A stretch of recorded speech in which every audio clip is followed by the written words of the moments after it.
New Thinking Aloud is a non-profit endeavor. Your contributions to the New Thinking Aloud Foundation make a meaningful difference in our ability to produce new videos.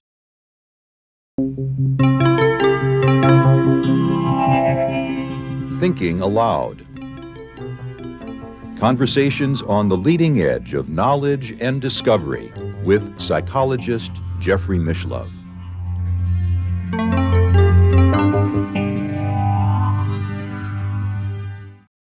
Hello and welcome. I'm Jeffrey Mishlove.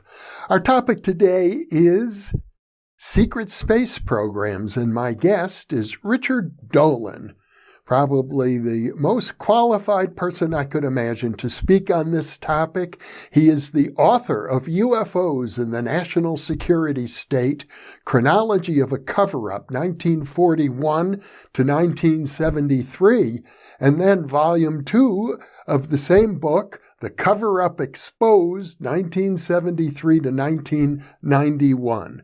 His other books include A.D., After Disclosure, when the government finally reveals the truth about alien contact, The Secret Space Program and Breakaway Civilization, The Alien Agendas, a speculative analysis of those visiting Earth, and UFOs for the 21st Century Mind. Richard lives on the East Coast, and now I'll switch over to the internet video. Welcome, Richard. It's a pleasure to be with you today. Hi, Jeffrey. The pleasure's mine, and I'm actually very, very happy and a little bit excited to be a guest on your program. So thanks for having me here. Well, it's been a long time coming. You've certainly been a topic of discussion on this program for many years. Many of our other guests have referred to your work, so it's a special pleasure for me to be with you today. And we'll be talking about secret space programs. I'm using that in the plural because we now know quite a bit about the OSAP program. We've done several interviews about that on this channel, but I know that you're aware of many other programs, and additionally, you're aware of various claims about the secret space program that you think are not justified. So I hope to get into both of those areas, and I suppose a good starting point ought to be the early years of UFO secrecy. Your work takes it back, as I recall, to 1941. Yes, that's right. Through my volume UFOs in the National Security State. That's exactly right. I think when we're talking about the origins of the secret space program, it's very related to the origins of UFO secrecy in general, I would say. That is, both of them have geopolitical rationale behind them. Maintaining secrecy on UFOs or UAP now in general, I think a lot of it had to do with managing the technology, keeping the technology as secret as possible, largely with the aim of weaponizing it, I believe. I think it was a big part of it. But also just utilizing them to any advantageous way imaginable. So secret space, I think it's similar. When we, one thing to keep in mind about a secret space program is how, from the viewpoint of geopolitics, from the United States strategic perspective, that a secret space program is essential from their point of view. Space is a theater of operations in terms of communication globally, but also in terms of military projection of power. 100 plus years ago, it became necessary for powerful nations to dominate the seas in terms of international trade. But once the space age began, increasingly it became obvious that space also was a theater that needed to be dominated to the maximum extent possible. We're talking, this is pure military strategy, pure geopolitics. This has nothing to do with what's right, what's wrong on a moral, higher ethical levels. This is purely national power play here. And so from the United States point of view, during the 1950s and in the 60s and beyond, controlling space as much as possible has always been of paramount interest to the United States. They've never been able to do that fully because the Russians, from the beginning, have been a powerful actor in space. But the United States is constantly engaging in every bit of one-upmanship that they can engage in vis-a-vis the Russians or now the Chinese or anyone else. So toward that end, there is always going to be a secret, deeply classified component to many things that the U.S. does in space. So on that basis, you can say the necessity, the perceived necessity of a secret space program is a given from the point of view of these people. So that's one thing to keep in mind. And so toward that end, we could talk about like the National Reconnaissance Office, the NRO, which has all kinds of spy satellites in Earth orbit that are doing God knows what because they don't tell us anything. But obviously a great deal of espionage goes on and that's all classified. So that technically would be a secret space program when you get right down to it. When we in the community related to UFOs, UAP, when we talk about a secret space program, inevitably we're talking about something beyond that. We're talking about things having to do with extraterrestrials or aliens, however that works out. So that's what we're discussing. And toward that end, I would definitely say, yes, there is a powerful argument for an ET-related secret space program. And I would just end my preface by saying there is an overwhelming trail of documents relating to UFO, UAP evidence over the years, going back to the 1940s. I won't belabor that. Again, I've talked about many of these documents countless times, but suffice to say, they don't hint, they don't suggest, but they do prove that the United States military establishment, U.S. intelligence community, has been deeply concerned with UFOs since the 1940s. That's provable. So we know that they are interested in it.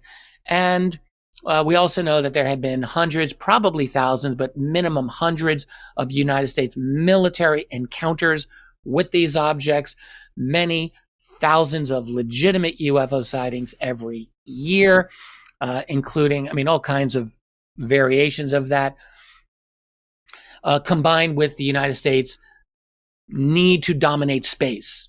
A lot of these UFO sightings have been in Earth orbit.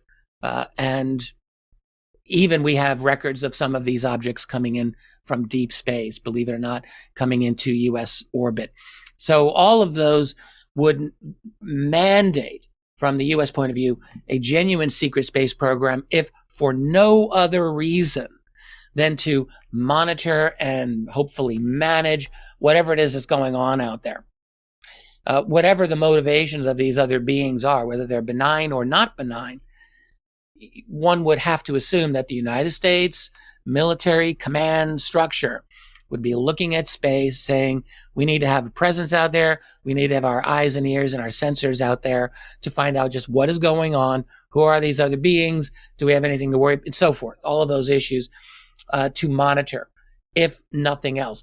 But then beyond that, we have, I think, an abundance of good claims, testimony, that there's even more than that the United States has been doing its best to replicate whatever ET tech it can and to have its own capabilities in Earth orbit and indeed potentially beyond to deal with this matter. And now we're getting into what I have sometimes called a breakaway civilization, this idea that part of our civilization, part of the classified world, has broken away, as it were, with their own science, their own technology, which are off limits to the rest of us, and their own, let us say, cosmology and understanding of the greater reality that they utilize, that is off limits to us, in their attempts to deal with this reality as they perceive it. So there's a lot of dimensions of this. There is some, as I say, some good, I would say credible, believable testimony toward that end. we have to keep in mind, we're dealing with a national security apparatus that is not transparent to us, that has frequently lied to us. They can have their own justification for that, but they're not truthful on this matter.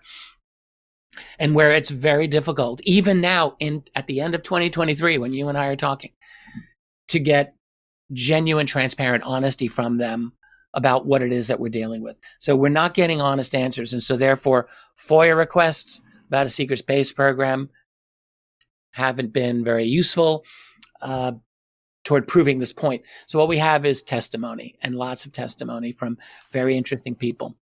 That is where we're at.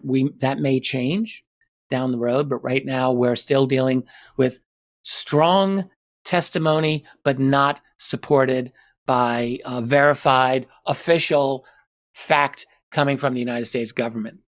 A lot of that testimony, I know, has to do with the idea of crashed UFOs that have been retrieved by our government. And to my knowledge, the government has yet to officially acknowledge this, but the whistleblowers and the informants seem to be very numerous. And yet at the same time, I hear from viewers who say this can't be true. How is it possible that some alien civilization is capable of traveling light years across space to come to Earth and then they crash their vehicles? Yeah. We hear this a lot. I'm going to point out, I find a very logical problem with this argument, which is that it basically puts the cart before the horse.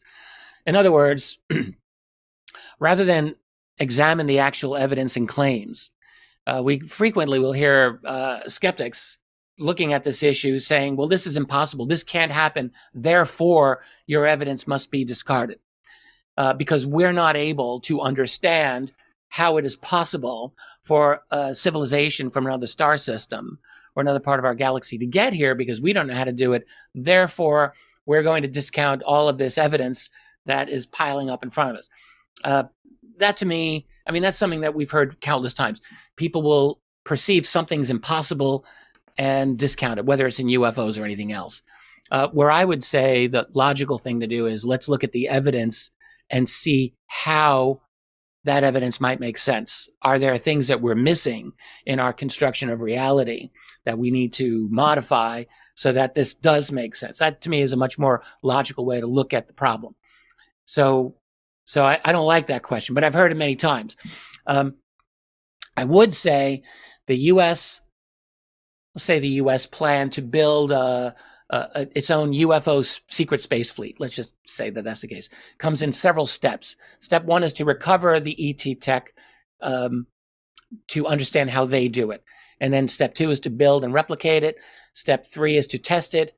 And step four, maybe get a little help from the aliens themselves if that is possible. But let's look at step one, which is recovering the ET tech. Why is this a valid argument? I would say it's a very strong argument indeed. Last summer, many people are aware, we heard David Grush, who was previously unknown to the world, talking to Congress about the fact that the United States military and the private contractors have in their possession ET tech, and also what he called biologics, alien bodies. But the tech, he also said along those lines that there were quite a few instances of these. Some of these craft were damaged, some were not damaged. I think he said there were more than a dozen examples of this. And that seemed very shocking to people. What I would say is that's actually perfectly in line with what we have been learning for the past 50 years of research into UFO crash retrievals and recovery operations in general. I would cite probably, I think, the greatest of these researchers of the past, who was Leonard Stringfield. Stringfield, from the late 70s until his death in 1994, overwhelmingly led the pack in interviewing over 100 witnesses, either direct witnesses or sometimes the spouse of those direct witnesses, that related to the acquisition of ET craft, ET tech, and bodies. There's just so much of that testimony. I've discussed this countless times in my books and in interviews and in my own channel. But essentially, we can just say Stringfield, by the late 70s, he lived not far from U.S. Air Force headquarters. Stringfield was in Cincinnati, not far from Dayton, Ohio, and had a very excellent connection, we could say, with a lot of these military folks who were then coming to him in droves to tell their story. You could ask, was this a disinformation campaign and whatnot? Many of us have looked into this. I do not see that at all as a viable answer to this. I think Stringfield was getting legitimate information. And he wasn't the only one, by the way. He just was, I think, getting more than many others. Lots of different retrievals. He interviewed a doctor extensively who had claimed to have autopsied an alien body. And I happen to believe that that was true in that case. Lots of other witnesses of all kinds of encounters. I just think it's an overwhelming case that he made. There have been other folks who've come out over the years. Some of them are well known. Many are not well known at all. I think of a fellow by the name of Captain Bill Uhouse, U.S. Marine Corps fighter pilot back in, I think, the 50s.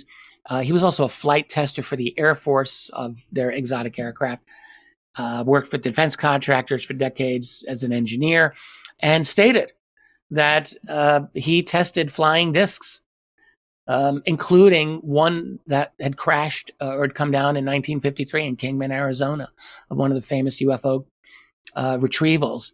He argued that this was a gift, he believed, to the U.S. government, which took it into secret location to be worked on, and on and on and on. So one can say, well, I don't believe this guy's story or that guy's story. But the problem that I have with all of this is that there are so many. There's actually quite a few of these types of claims out there to show that the U.S. has actually recovered ET craft and then has had a dedicated program for decades to build its own versions of these, to test them and to fly them operationally. As outrageous as that sounds, I think that's a significant part of the reality that is being kept from the public. I'm going to assume that everything you've said is true and valid. On the other hand, there are a lot of stories out there of people who take it even further, who say that the U.S. government already has starships capable of leaving the solar system. And in fact, one very prominent researcher was recently reported at a major conference saying that the U.S. government possesses 3 of these starships, and they were each given a name. And there are people who claim we already have a secret base on Mars, and they visited it many times and interacted with aliens from numerous other civilizations at that location. So I guess the average person is going to be puzzled. What can they believe? What don't they believe? Yeah, it's difficult. I agree with that. It's a very difficult situation. A number of people have described this field as a hall of mirrors, and there's truth to that. I will just say, how far does the replication go? How far does the secret science go? Do we have the capability to traverse the galaxy? I'm not going to say no. There's no way that I'm going to deny that that is possible. I've myself spoken with some very knowledgeable and respectable researchers and people who've got their own perspective on this that I respect, who believe us, that we've have such capabilities, and including things like bases on even Mars or the moon.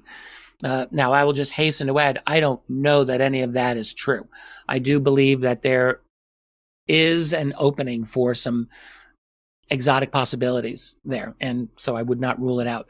My only, I guess we could say, problem over the last number of years when I hear some claims is when they strike me as belonging to a kind of movie script in which the teller of the tale is the star of the movie and, you know, the next new hero of the human race in dealing with these extraterrestrials. And, you know, over the last decade, particularly, there were many such claims that were coming out. really flooding, I would say littering the field with were obvious to me self-aggrandizing claims. Essentially, look at me, what a big hero I am, and so forth. I'm dealing with the aliens for you. So that I've not ever believed. But I do think that there is a possibility that the technology can go pretty far. The only thing is I just don't know. It's very difficult. So for me, my attitude is I've been studying this phenomenon for 30 years now. And I've gone down a very long road of what I once thought that I believed and what I now believe.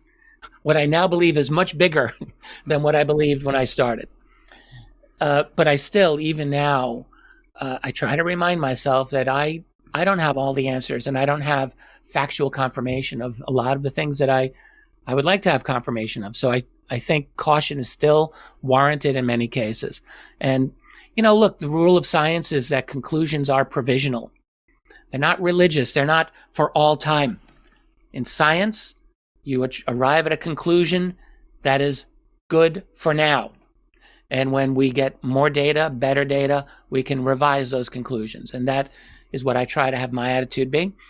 And so at this point, I've got firm conclusion that there's something real going on out there, that we're being lied to. I have provisional conclusions that it's pretty advanced. I have a lot of personal speculations that I'm happy to share, but I share them only as speculations, not as firm conclusion. And I just think it's a tough position because we all want answers. We all want to know, but that's not always possible. It's not always within our capability to get every single answer to every question that we have. So we just do our best. But I think it might be fair to say in summary that the credibility of witnesses regarding events that have taken place in the past regarding retrieval of crafts and of alien bodies, those witnesses seem rather credible, whereas the witnesses who claim that they have been aboard these craft and have traveled to outside of this planet to Mars or even further, the credibility of those witnesses is less secure. I suppose I'll be devil's advocate for all sides here. There are a large number of individuals over the years who did not seem to me to be seeking publicity, but they were interviewed by various researchers. And some of these people said, I was taken for a ride, essentially, on some flying saucer, and I visited this place or that place. Like, there have been many such claims. Now, are they credible? It's hard to know. It's very difficult to know. The individuals all seemed to be sincere, as far as I could tell, reading their accounts many years later. Were they accurate? Well, maybe they were accurate. The issue, however, with many, let's say, of some of the more recent claims, there's fewer of them today than there were, say, 5 years ago, thankfully. But those claims did seem to have an agenda, and always struck me as false, and also as disingenuous and dishonest. So partly there's a smell test involved. I admit it's not purely objective. We do our best. This is a difficult phenomenon. It's not simply that we're dealing with government secrecy and obfuscation. My view of it is that the phenomenon itself is a challenge. It stretches our cognitive capabilities to understand just what is this. It would be like if we went back in time 100,000 years and looked at early humans in a much simpler hunter-gatherer situation. We would ask ourselves, what could we possibly talk to these people about that wouldn't just blow their mind into 1,000 pieces? It would be very difficult. And the science that we know about how the world is structured would be utterly foreign to our ancestors. And similarly, it's entirely possible that the reality of these other beings would be difficult for us, even now in the 21st century, fully to grasp. I suspect that would be the case. So we struggle we struggle to understand on top of the government secrecy that makes it even more difficult. Well, I think a whole other level to the phenomenon is the aspect relating to consciousness, that science, ufology, considers itself a science, and most sciences are based on materialistic metaphysics. And yet, when you dig into the reports of credible people who have had a wide variety of UFO-related encounters, almost inevitably the topic of telepathy comes up, which is one that really challenges materialism as a basis for understanding the universe. I am with you 100% on that. And I'll just add on a personal level, when I began studying this subject about 30 years ago in the early 90s, I didn't have any particular bias one way or the other about consciousness in general. I think I've been open to a number of conclusions about non-locality of consciousness and things like this. But my orientation was much more materialistic than it might be today. I would say that. When you look over the long history of apparent communications that people have had with these other beings, telepathy is the norm, it seems. It's a very small minority of cases, I think, in which one of these alien beings is actually talking out loud to us. There are many cases of these beings who look completely human, and some of them do speak, according to the witnesses. But even with a lot of those humans, there's telepathic component, those human-looking beings. So that brings up consciousness clearly. Like what is the capability, not just of them, but of us? That's one of the most amazing things that comes out of this. We begin to realize we have capabilities that we have dismissed, we have not been aware of, we have not tried to develop ourselves, generally speaking, and that this phenomenon absolutely is waking many of us up to the fact that we are more than we thought we were. And so that's exciting. There's a lot of other things about this phenomenon that are uncertain to me, but the fact that it opens up a capability that we have is actually a genuinely exciting thing. I'm also under the impression that secret government agencies are opening up to the realities of telepathy and consciousness as part of this problem. A good example of that would be the case of Chris Bledsoe, who's been on this channel a few times, who likens his contact with various UFO appearances and orbs to a religious phenomenon. He wrote a book, The UFO of God, and he reports that among his contacts are people from NASA and from the CIA and other areas of the government who are taking a very serious and friendly interest in his case. It does suggest a whole new tone as far as the government is concerned. That interest and knowledge goes way back. I owe thanks to the researcher Grant Cameron for pointing out a phrase in a document from back in 1950 from the Canadian government. It's a famous document in the research by Wilbert B. Smith, who was a official with the Canadian government back then, and he was writing about this and stated, in my contacts with the U.S. science official who knows all about this, that the government fully understands there is a mental phenomena associated with these saucers, as he put it, mental phenomena. So this is something that the U.S. Intelligence military have known about, no question about it. And, you think about U.S. government interest in something like remote viewing starting in the early 1970s. And before that, MK Ultra, which we don't know this for a fact, but I believe probably had several psychic components to it as well, where they were exploring these types of modalities of human consciousness.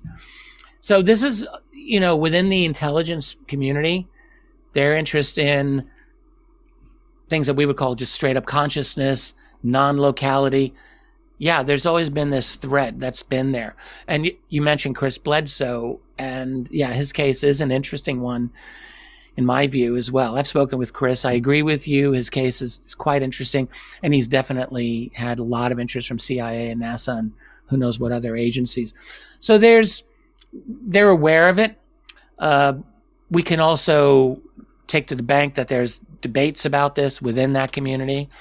There are, my friend, colleague Nick Redfern wrote about something called the Collins Group back a couple of years ago. This is evangelical Christians within the defense establishment who also recognized the UFO reality but see it as demonic. And so it's not difficult to see that you'd have a kind of war within the national security state over what this all represents. I guess from the point of view of secret space programs, the way I envision it, if there have been multiple crashes of vehicles, the government is going to assign, I would imagine, a variety of entities, some within the government and some within private corporations, to explore, reverse engineer, if possible, these vehicles. And I'm inclined to think that these various projects centered around different retrieved vehicles might not even be aware of each other. Entirely possible. I had a conversation not that long ago, a couple of years ago, with retired CIA official Dr. Christopher Green. And he was quite enlightening. He's a brilliant man. And he simply pointed out to me, said, look, when you're talking about space, he said, oh, yes, there's a lot going on out there.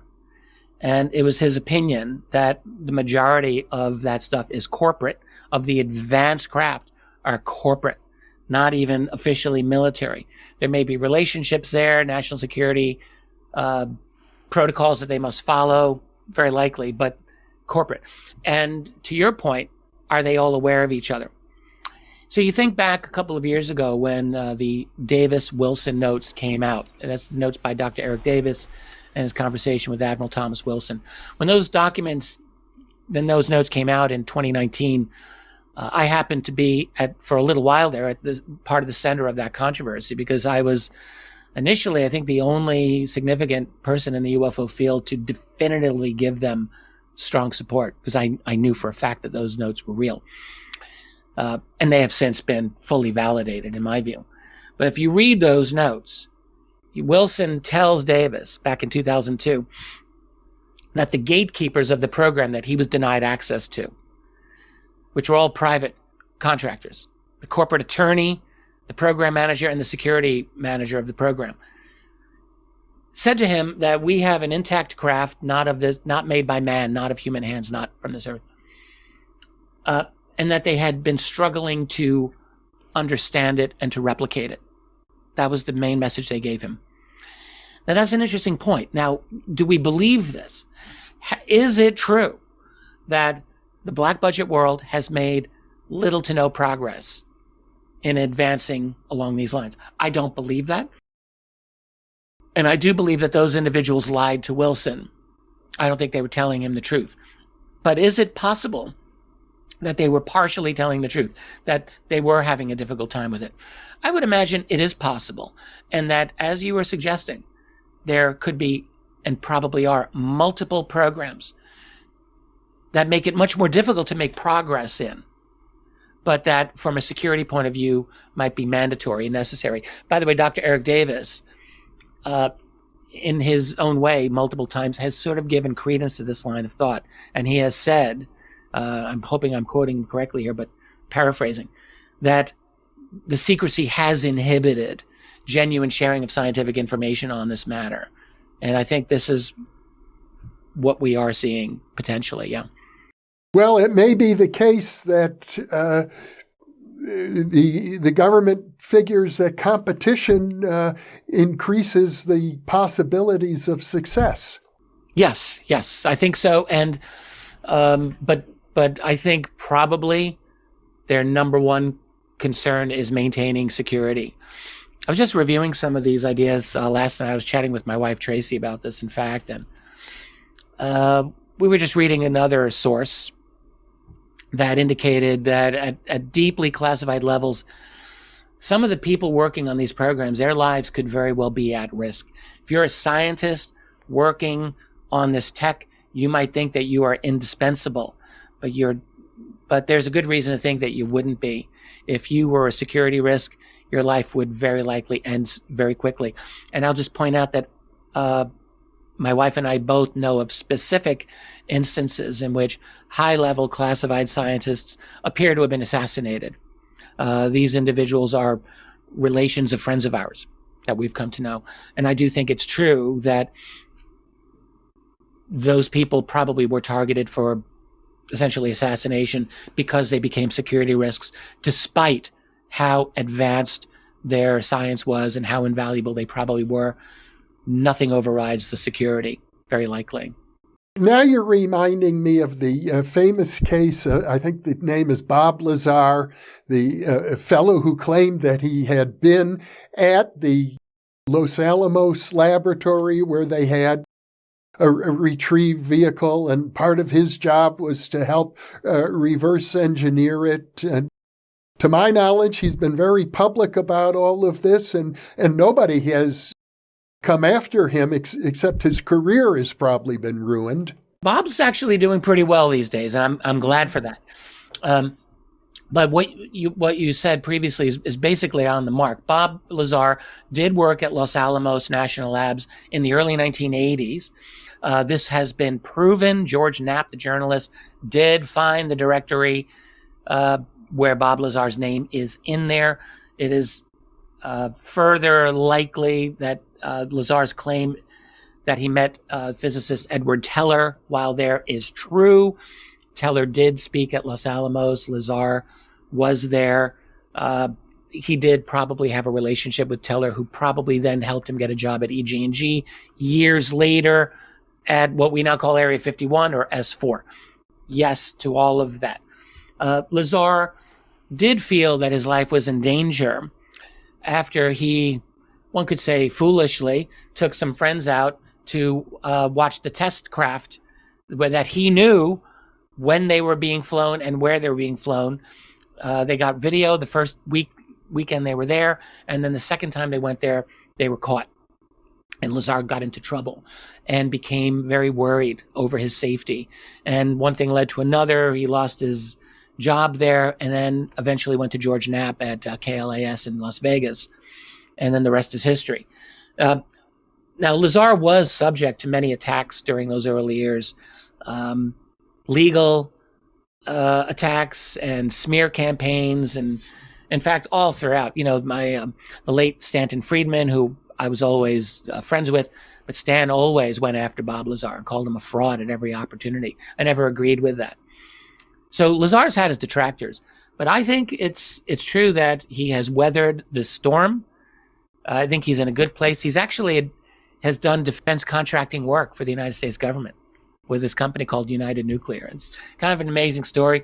And he's now an icon. So Bob's doing just great. But is his story true? I've always believed that it is true. I think that he is truthful. And I guess I'll just leave it there for now. But yes, I believe Bob Lazar's story.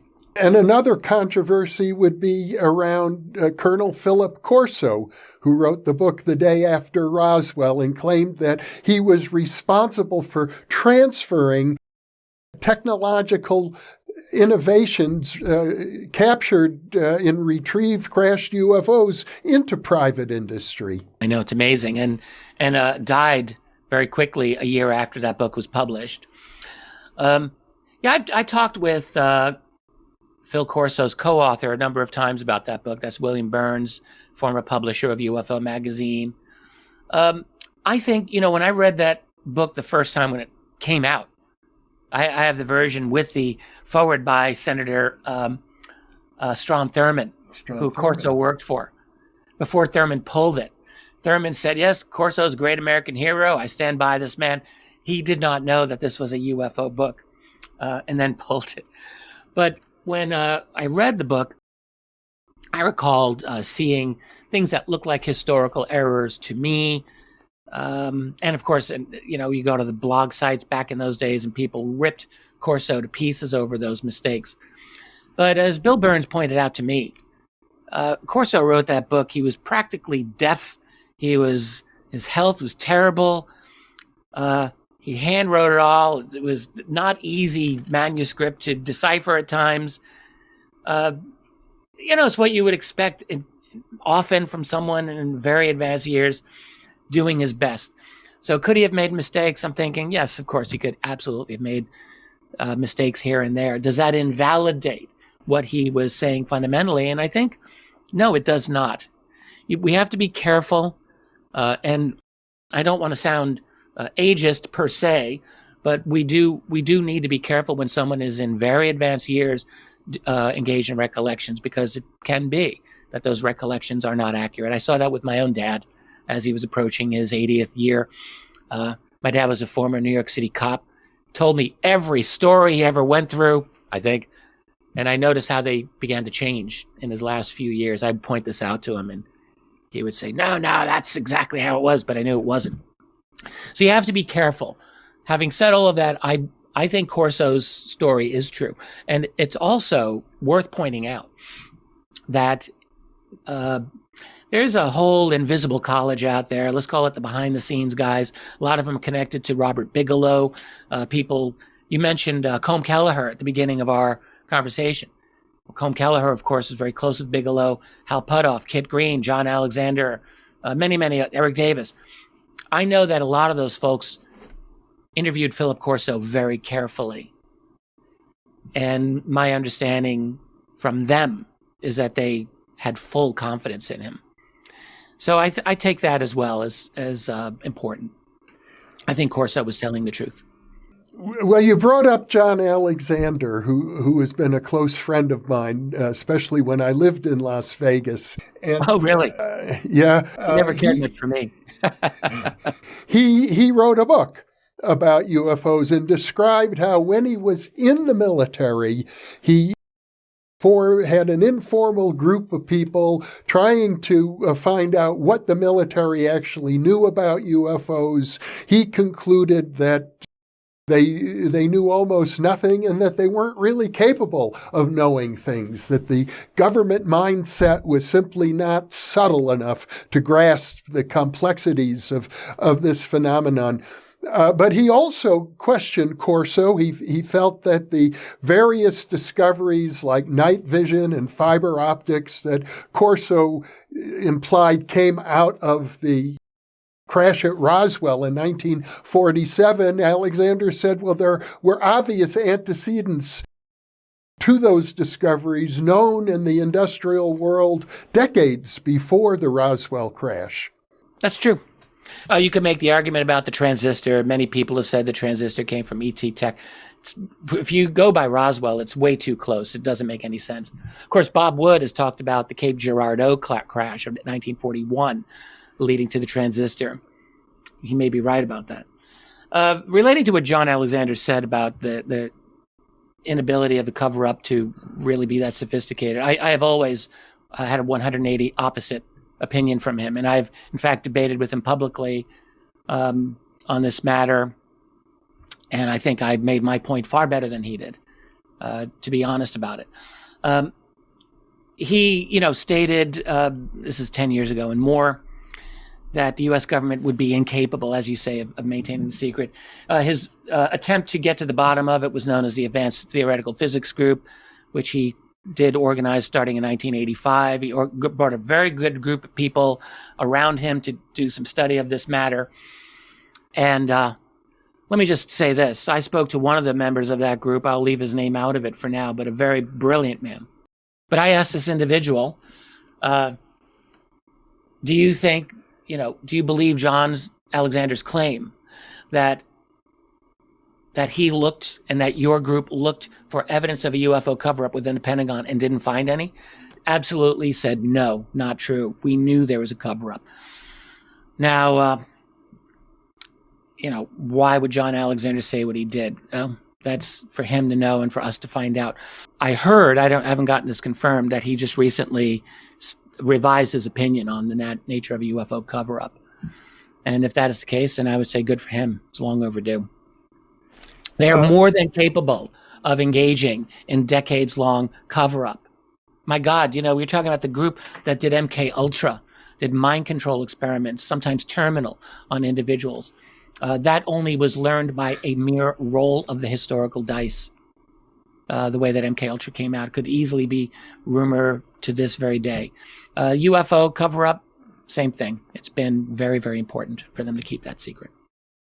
I know the individual who you just referred to, who was part of John Alexander's group.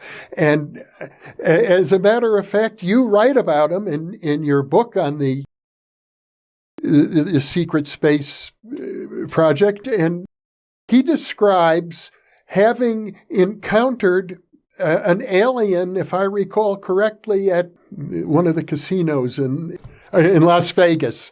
That is the man, yes. He's I interviewed him and his wife. They're both friends of mine. Oh, well, he's a great guy. Yeah. And his wife's very nice, too. Yes, that's right. He said this to me explicitly. I just don't want to give up his name publicly because I don't know that I have permission for that. I totally understand and I agree. And I know that his opinions are at odds with John Alexander, but it raises the question of aliens among us. Aliens with complete human appearance, although obviously greater telepathic ability. You report his observations and a couple of others in your book, and you say we need to take this seriously. We absolutely do. If it's just one case, a couple of cases here and there, you might have the luxury of dismissing it and living within your reality box still. But when you get case after case, some of which have come to me directly, and then there's countless others that are out there of perfectly human-looking beings who seem to have this capability that don't seem like they're from here. Then I feel it's incumbent on me to take them seriously. And it's actually, the more I've thought about it, the more it makes sense to me that this would be the case. It doesn't mean that these human-looking beings are actually from another world. They could be directly from here. They could be absolutely genetically part of the human race that developed here on Earth.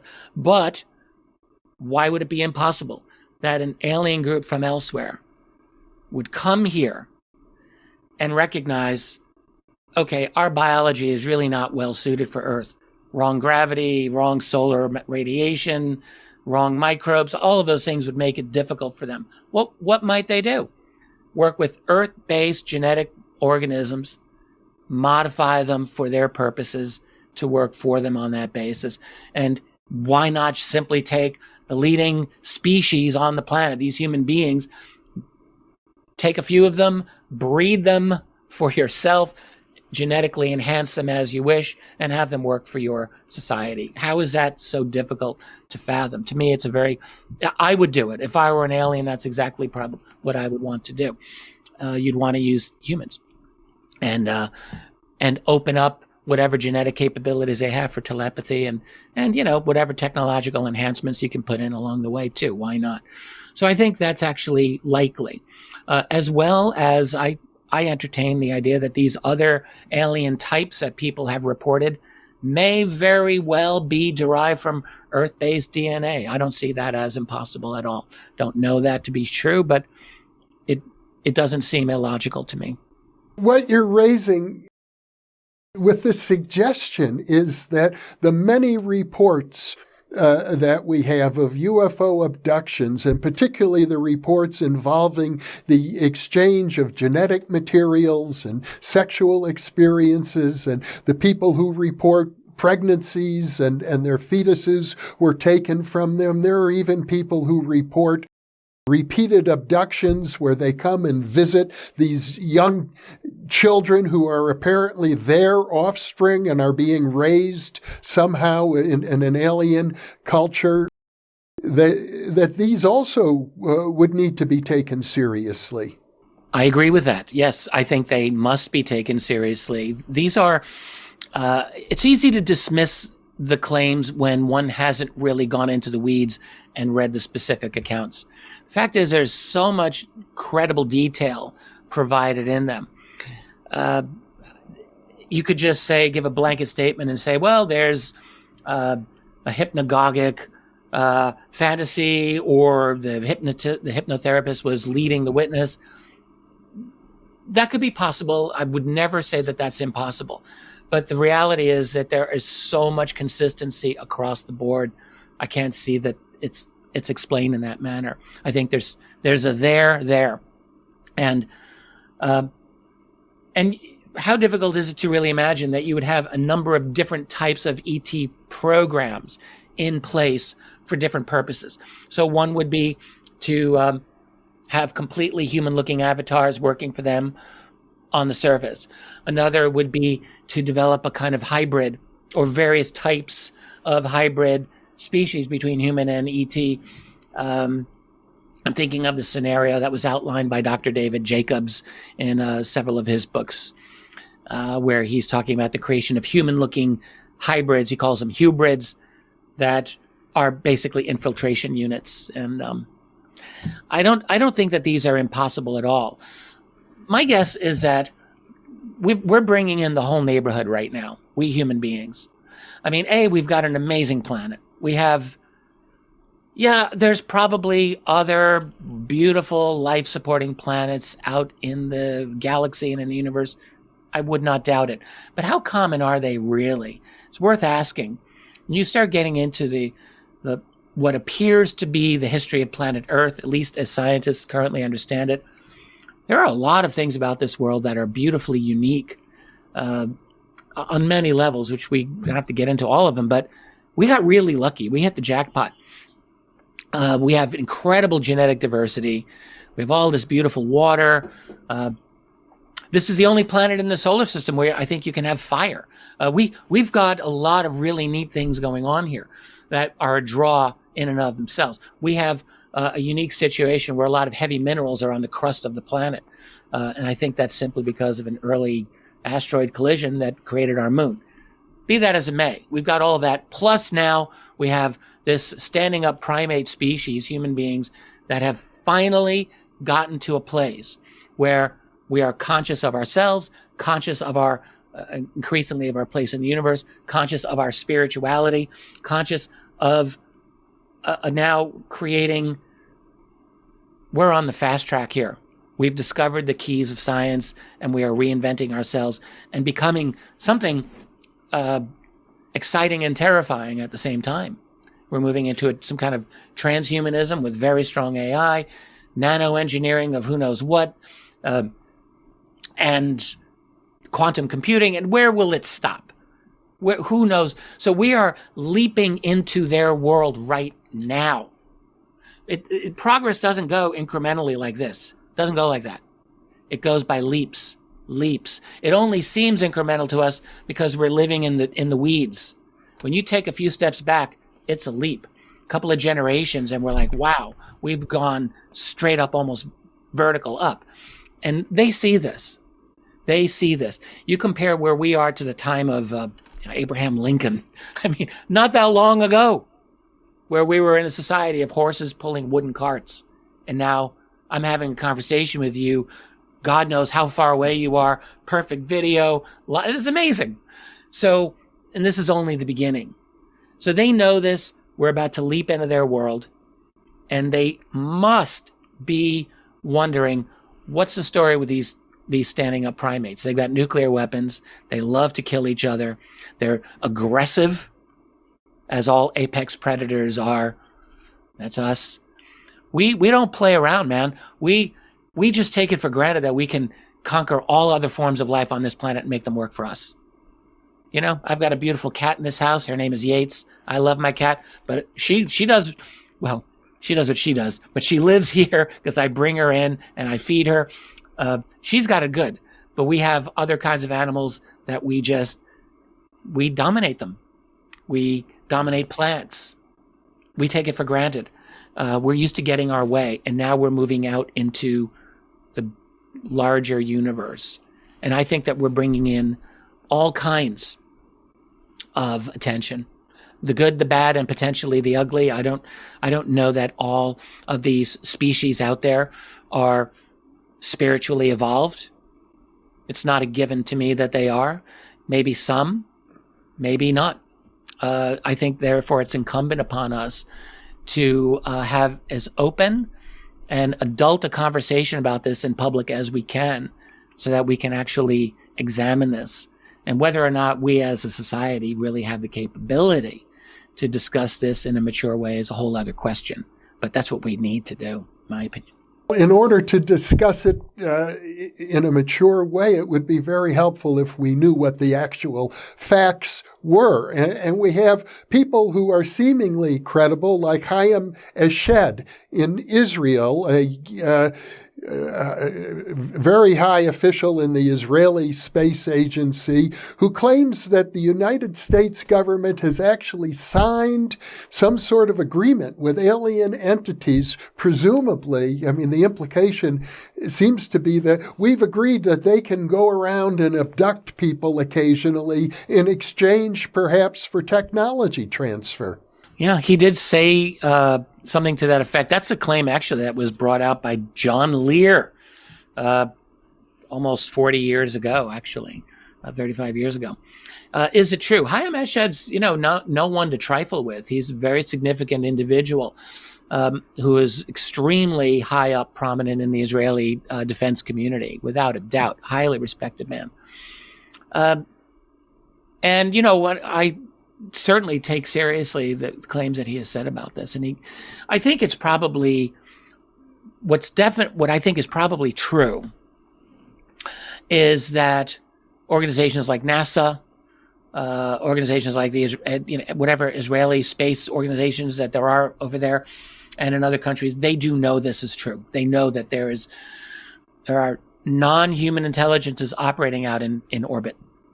They know this. I think it's impossible for them not to know. Certainly NASA higher-ups absolutely know this. As far as the treaty goes, it's entirely possible. Look, there are claim after claim of human ET collaboration on whatever level. I mentioned Bill Uhouse earlier. He is one of these individuals who made such claims. There's Dan Sherman, who I read his book Above Black several times, and I believe that book. I think it's true where he says that there's a kind of human ET form of communication that goes on back channel.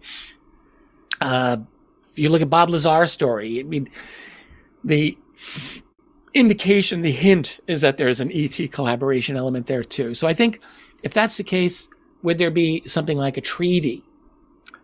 Totally possible. One thing that I think we would all want to know, I was thinking about this recently.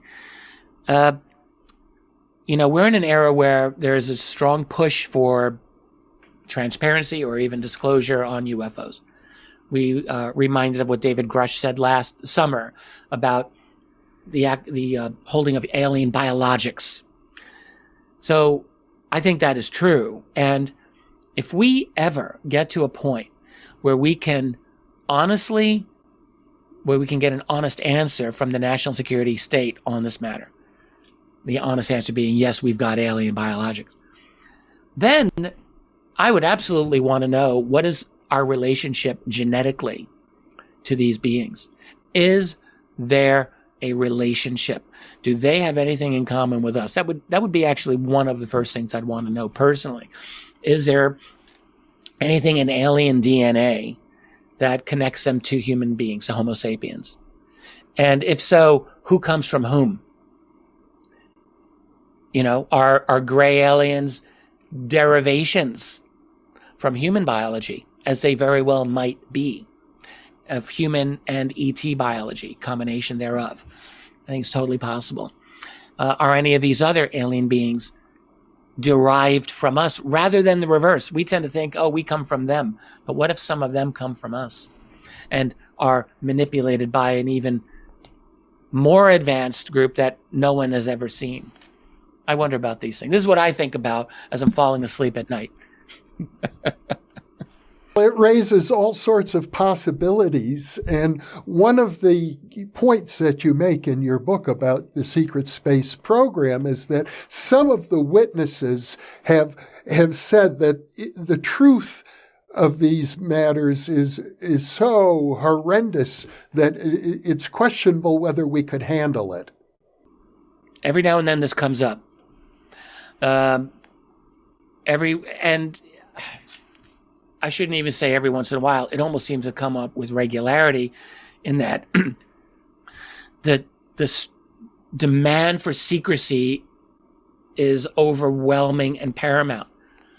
I've told a story of President Jimmy Carter being briefed on this matter in June of 1977. And I have this on one very good source in my opinion, who said to me that when Carter was briefed this was his first year in office as president. He was briefed in June of 1977 on this matter. The individual did not know what was said specifically to the president, but what he does know is that when the president was seen at the conclusion of this briefing, that his head was in his hands, his elbows were on the desk, and he was holding his head kind of like this, and either in tears or nearly so, that he was deeply upset. Now, what does that mean? Well, there's lots of different possibilities here that could have upset him deeply, but it's not difficult to imagine someone saying to him, this is a difficult situation. You have no control over it, sir. And you're just going to have to live with this reality. They're doing whatever they do. I doubt that he would have been head in hands if he had been told something really wonderful about the nature of these ETs. And they're good guys. They're here to help us out. I just doubt that it would have affected him that negatively. But the stories, the watch out stories, you can call them that, have been with us for a long, long time. Even the early researcher, Donald Kehoe, back in the 50s and 60s, I know that he got a couple of them. I've been trying to track them down and I haven't had success, but I know in the back of my mind, Kehoe got a couple of them as well. They've been floating around. In other words, there's a kind of a dark element to all of this. It may be true, it may not be true, but not knowing the answer, I do think it's incumbent on us to at least keep open that possibility that there's, there could be wonderful things here, and there could be some unsettling things going on as well. Many people draw the comparison to when the European cultures encountered various indigenous groups in Africa or in Polynesia. The results were very unfortunate for those groups who became colonized, and that we may be encountering some sort of superior consciousness, and the results could be similarly unfortunate for us, similar to the way we've treated others. Maybe, yeah. When that's an interesting example, because when the Europeans came to the New World, as everyone called it, they were looking for gold, they were looking for riches. It was all about getting cash, making money, and enslaving the indigenous people for their benefit, which they did not hesitate to do. They did all of that and ended up destroying those original cultures, as we all know. Now, ET being here, we're not seeing that happen overtly. We're not seeing that. We are seeing a very significant presence that they seem to have. My view of it is that they blanket the globe. They are everywhere. There is no place where they don't go. And I continually ask, what are they doing? What's their infrastructure like here? What are their goals? But even if those goals are benign, it's just worthwhile for us to remember that these other beings represent radical change. If nothing else, radical change in terms of the technology that they have, in terms of the level of consciousness that they appear to have. If and when those are introduced to our society, there is no way that it won't cause radical, rapid change. And that could be a good thing in the long run, but it's going to be disruptive. There's no way that it can't be. Even under the best of circumstances, there's going to be infrastructure interruptions and difficulties and fear, and all of that, I think, is going to be unavoidable. That doesn't mean we shouldn't move forward with this. All significant change is scary. It's always frightening, the unknown. I've always believed that success is more frightening than failure, to be honest. When you succeed at something, now you're on a higher level, and now more eyes are on you. You have more responsibility, more to do. Everything becomes bigger. If you fail, you're right back to your old comfortable position where you were. It's easy.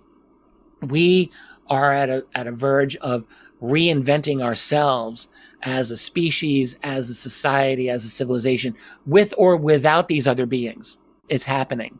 We're already going through what I call the fourth stage of humanity.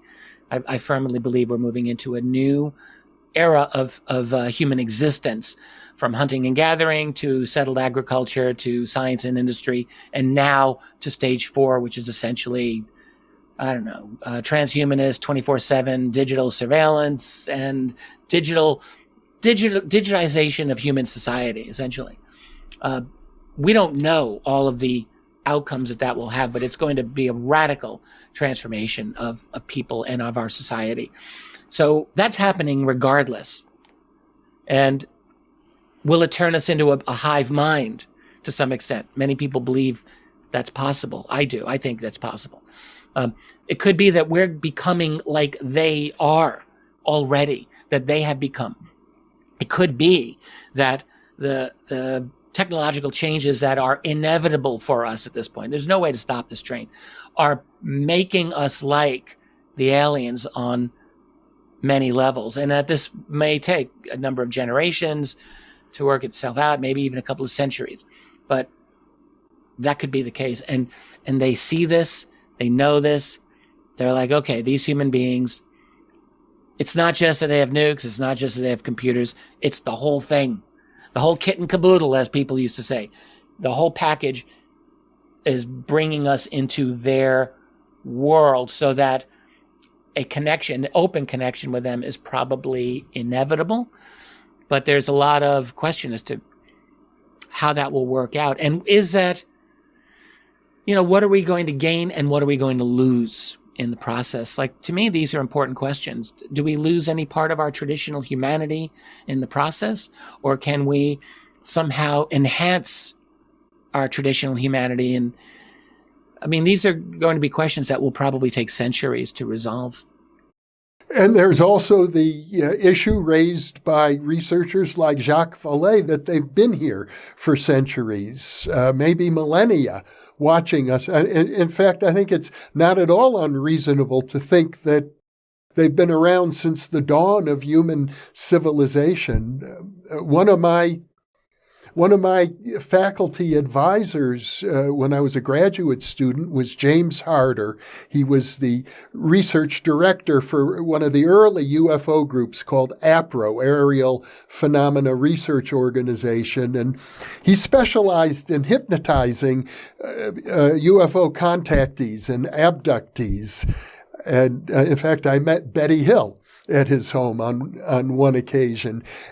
But he told me that his research revealed to him that these aliens were very different from us. For one thing, they had an average lifespan of about 20,000 years. And for another thing, he said their civilizations are relatively small in terms of population, maybe 20,000 individuals, not 2 billion or 8 billion. I didn't know that, so thank you for relaying that. James Harder, of course, was a great researcher back during that period of time, and it's awesome that you knew him as well as you did, by the way. I think it's really cool. And I had a whole thing I was thinking about, and the 20,000-year thing just took over my whole consciousness. I'm like, my God. Because I've heard, hundreds of years, many centuries.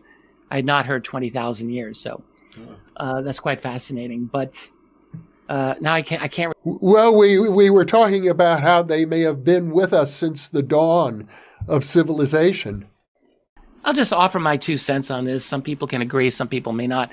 I do think it's very likely that we've been subject to a long-standing monitoring and observation. I do think so.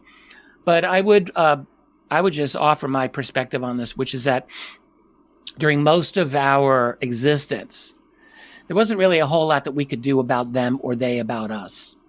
We weren't really in a position where we were about to leap into their world, so to speak. You know, when your greatest accomplishment is discovering fire and making stone-tipped tools, it's going to be difficult to deal with this type of intelligence in any kind of comprehensive way. And so I think what it looks like to me, yes, there are pretty good accounts that would indicate they've been here for a while. Although I will just say, I think a lot of those accounts are way overstated and not as strong as some people think. That's my opinion of having looked at them. But many of them I would say, yeah, I believe that, and it makes sense to me. But I would also, you know, I once heard a researcher not long ago say, almost offhandedly, they've been here forever. And we hear this a lot. They've been here forever. But I ask, who's the they? Is it the gray aliens? Is it the reptilians? Is it the human-looking beings? Who's the they? And have they had a consistent program over 50,000 years or more? Because that's a long period of time. And I don't know about that. What I would say is there are 2 periods of time historically where I feel I can identify where they made a leap in the quantity, in their quantity of being here. One would be in the 19th century, and one would be during the Second World War, where I think you can see an identifiable jump in the number of good, reliable sightings. Now, part of that might be we develop better capabilities of noticing them. Yes, no question. But is that all of it? I don't think so. I don't believe so. I think something quantifiable happened during the Second World War, especially, to bump this to the next level. I think we brought in a lot of new people, a lot of new observers, not just one group, but very possibly multiple intelligences, entirely likely. So the phenomenon, I'm of the opinion, it is not consistent over the millennia. There may be one group that has been here for all this time, but they're not the only ones around today. That's what I think. There's also the issue that in earlier eras, when such phenomena were reported, it was, I should think, typically in the context of a religious tradition. They might have been identified as angelic or demonic beings, because that would have been the language that was most acceptable in earlier eras. Yeah, that is true.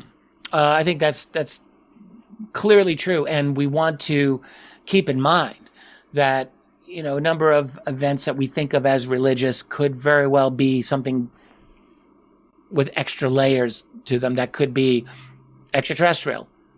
Yes, absolutely. There are just a number of cases of religious sightings or different types of sightings that I've developed a little bit of skepticism about when I look at them carefully. I'll just leave it at that. I think some of the accounts that are widely discussed in the literature as evidence of ancient aliens, I just don't see it that way. I think we don't always understand the ancient cultures very well, the way that people communicated, the reasons they would say this and that. And so I don't believe all of them are evidence of ancient aliens. But I think some could very well be. And there's great mysteries in our ancient archaeology, in our ancient world that I haven't figured out. I haven't figured out how the Great Pyramid of Giza was built. I don't know if I'll ever get that one. That seems to me another level of complexity that is beyond my mind to figure out, like, how was that built with such perfection? Absolute perfection. Did they have help? Yeah, I actually think probably was help there.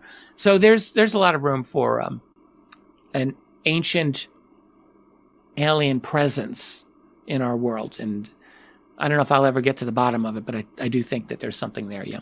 And then returning to the case of Chris Bledsoe, his encounters, he describes a being who sometimes manifests for him, sort of steps out of an orb. He calls her the lady, and she has healing powers. It certainly has all of the accoutrements of a religious experience happening in real time with many witnesses and videos and people from the government looking at it, and lots of concomitants associated with UFOs as well. The overlap between religious phenomenon and alien beings seems to be almost inseparable in that case. It's really strong with Chris Bledsoe. I mean, that's essentially, it's a Marian apparition when you really get down to it. It's the Virgin Mary. I think many could make that claim. It reminds one of the Fatima case in Portugal in 1917. What Chris Bledsoe has, in some ways, overlaps with what you get with Fatima. I mean, not with the number of witnesses, perhaps, but a lot of other elements of it remind me of that. And so... And, there's researchers now currently, there's Diana Pasulka, who, of course, is looking into a lot of those overlaps as well. And I think that's a legitimate area of inquiry for sure. I don't think that it fully solves the riddle of UFOs or UAP, but it's just one other aspect. I mean, it really is amazing when you think about how complex this phenomenon really is. There's a consciousness connection, which we have been talking about. There's what seems to be a spiritual connection. And there's also a definite strong technological element to this. There's physical elements to this. And you got the abductions, and you've got all of these different elements to it. This is why, it's a genuinely difficult thing to understand. And then you get into the real crazier areas like Skinwalker Ranch or a place called Marley Woods, which was investigated by Ted Phillips, these porthole type areas where now we're dealing with space and time in ways that are challenging to us. It's like, what the heck is going on here? What is this reality that we're finding ourselves in? I believe that the UFO phenomenon is a kind of portal itself into us understanding this reality. I think it's there was a great book 60 plus years ago. I had to read it back in grad school by Thomas Kuhn called The Structure of Scientific Revolutions. I knew that you would know this book too. It's a classic. And Kuhn introduced the term paradigm in that book from 1962, I believe. And what he argued is that it's kind of what I was saying earlier, where progress is not linear, it jumps. Kuhn said this, that we develop more and more information that gives us a new paradigm, a new way of understanding the world. And it happens in the form of a revolution. And I have come to feel strongly that the UFO phenomenon is one of these things that will bring us that opens the door into a totally new paradigm. It's a revolution. We're not fully grasping all of the implications of that, but it's there. It's essentially showing us the way to this new paradigm. And I do think at some point we're going to make a breakthrough in understanding it properly.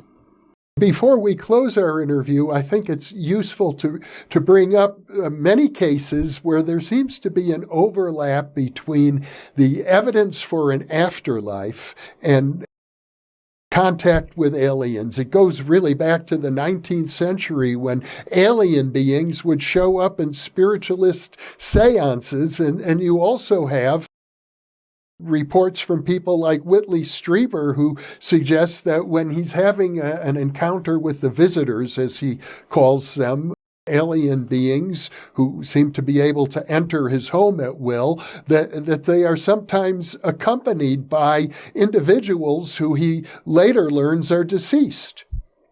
It is a fascinating overlap, and I will just tell you and your audience that I believe in an afterlife.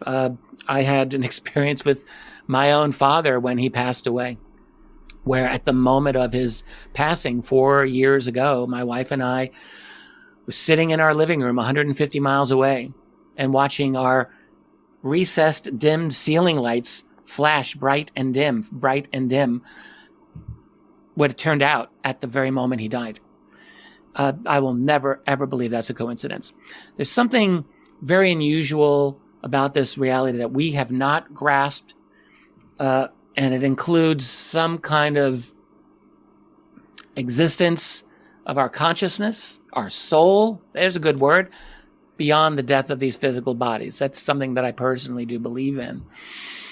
And it's a really great question to ask, what is that relationship to the UFO phenomenon? And I don't have all of those answers.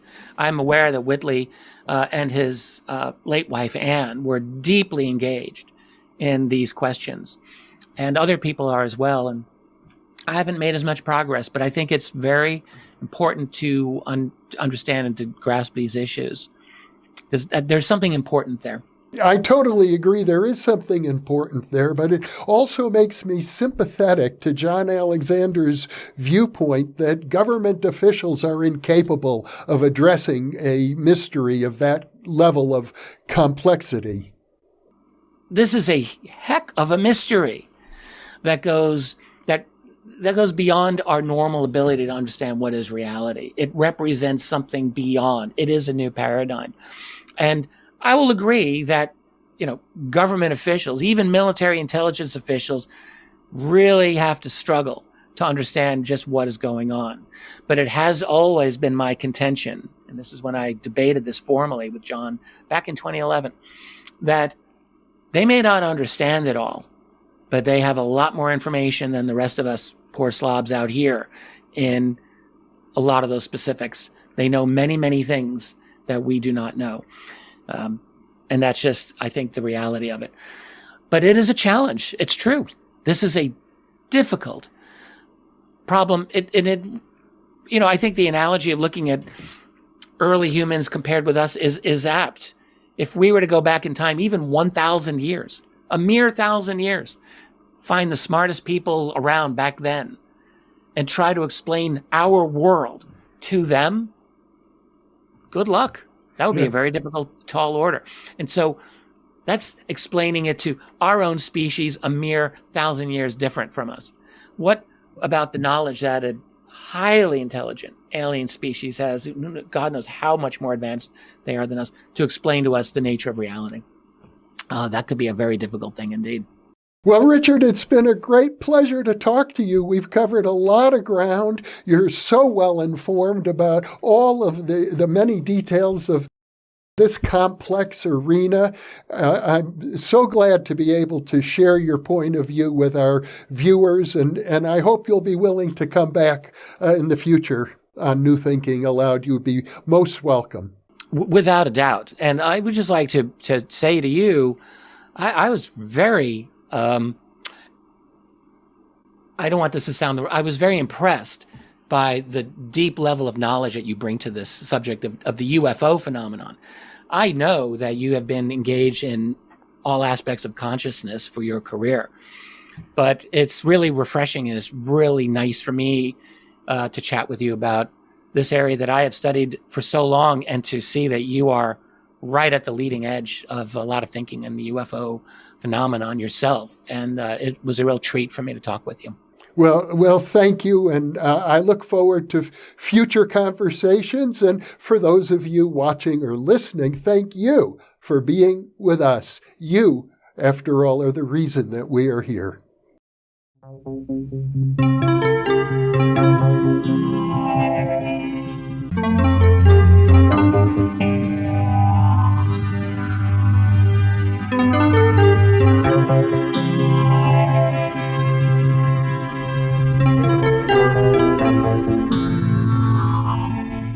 I imagine that by now, many of you already realize that, in conjunction with White Crow Books, we've just launched the new Thinking Aloud Dialogues book imprint, and our first title is There Life After Death? New Thinking Aloud is a non-profit endeavor. Your contributions to the New Thinking Aloud Foundation make a meaningful difference in our ability to produce new videos.